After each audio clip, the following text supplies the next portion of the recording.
many of you know I was lucky enough to be the person that discovered, right, tip the screen. Alright, yeah. To discover the cabin in which our Shackleton died in. Long story about how I actually discovered it. But we bring you back to the 5th of January 1922. Shackleton was on the quest. He was out in the deck, and one of his last entries in his diary is that he's seen a star, gem-like, in the sky.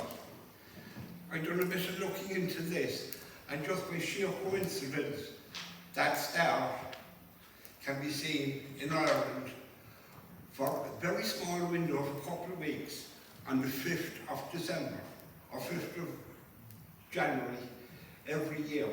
So it's a nice little thing, if you can't make a certain occasion, just to look up in the sky and find Sirius. That is the star the Shackleton last seen before he retired to his cabin and passed away. Then Frank Boyle took over the quest expedition and done bits and pieces, headed back to England, and in 1923 the quest went up for sale. Have we any Norwegian people here around? Because my Norwegian names are not going to be pronounced properly. It was bought by a man called Peter Shendrup, and he brought it back up to Norway, and he had a friend that had a small shipyard in a place called Rogna. Went into Rogna, myself and Joe and James have been there. Small little horseshoe harbour.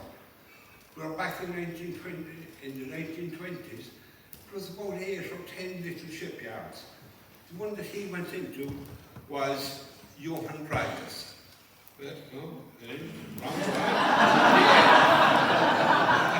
Trust me. Yeah, trust me. Not the clock. No, this one. This one. Yeah. See, just like Shackleton, nothing comes easy, does it? It comes into the shipyard owned by this man, Johan Dragus. And it's thanks to him and nobody else that the cabin did not end up as matchsticks. He had heard of Shackleton. He had heard of his Nimrod, where he could have made the South Pole, but decided to turn back, because if he had to go to the pole, his people would have died on the way back. He'd also heard about his exploits on saving his crew and the Endurance. So he said, if this is the cabin where this great man died, I'm bringing it home. Which he did.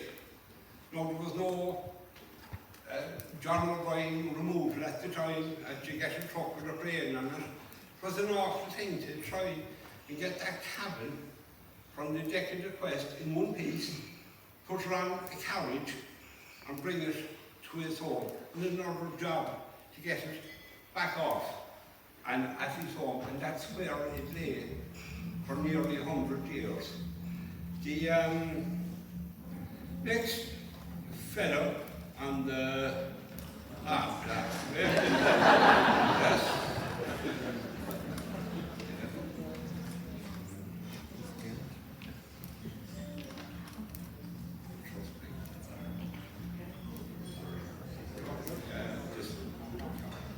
Yeah.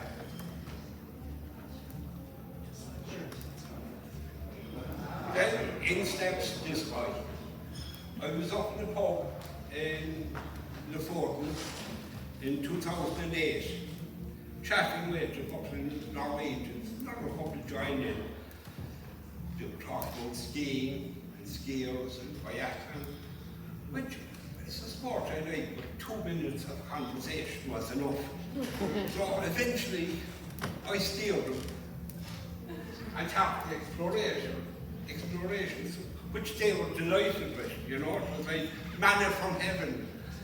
So I brought up about Shackleton and that he was Irish. And one of them said, "Why is not he British?"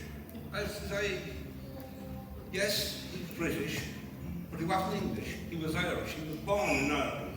So, fair enough. And another one of them said, the cabin that he died in is over from Bordeaux. So I thought I had no extra time. I wanted more than enough. So, you know, so I thought it was either my hearing or his English. So I asked him to repeat himself. And he said, "Oh yeah, the cabin that Shackleton died in, that's over from Bordeaux." I was knocked for 6. So I got my friend Arnie, made a couple of phone calls to find out about the cabin. This was 2008.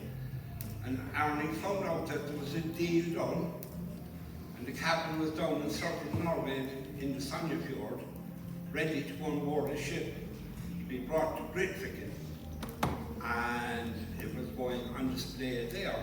So I was 1,200 miles north of there, so I said, right, to hell with it, because I was going to Grytviken that year in 2008. So I said, right, sure, when I get down there, I'll get to see the cabin. So went down to Grytviken, no sign of the cabin.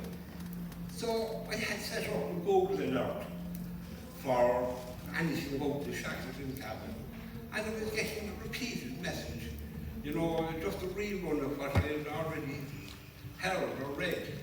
I never got the message that today the cabin went on board a ship and is bound for Grytviken.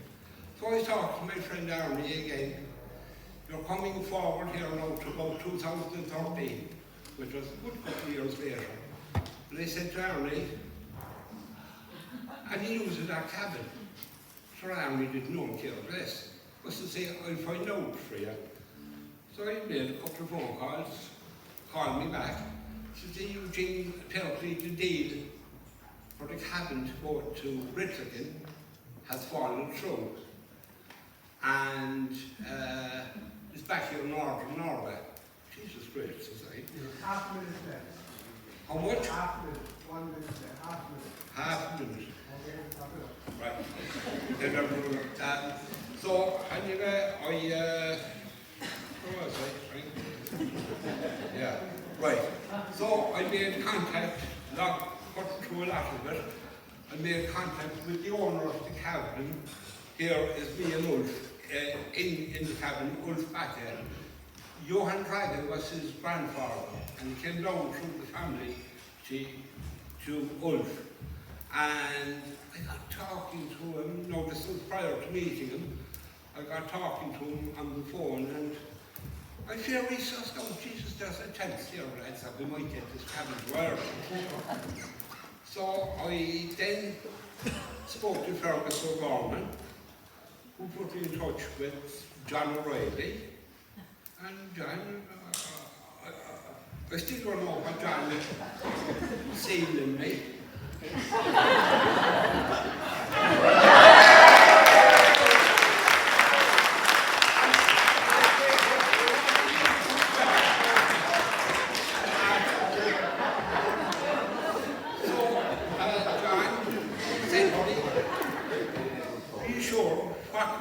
What do you think?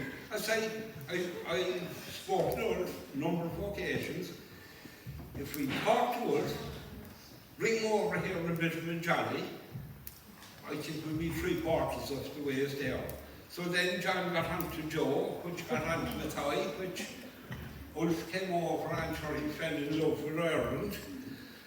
And, before we go wrong again, no, yeah.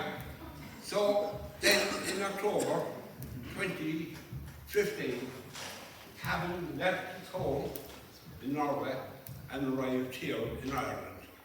And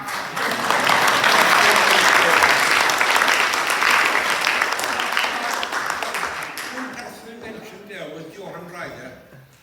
and thanks to him that the cabin is still around. And I would like to present this to Seamus.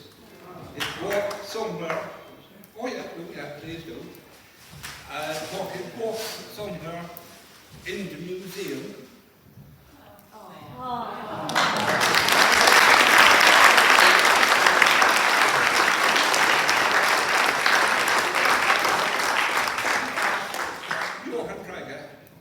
No cabin. So I think the man deserves a lot of praise, and so many people, if they see a photograph of him, it's like, who the hell is that?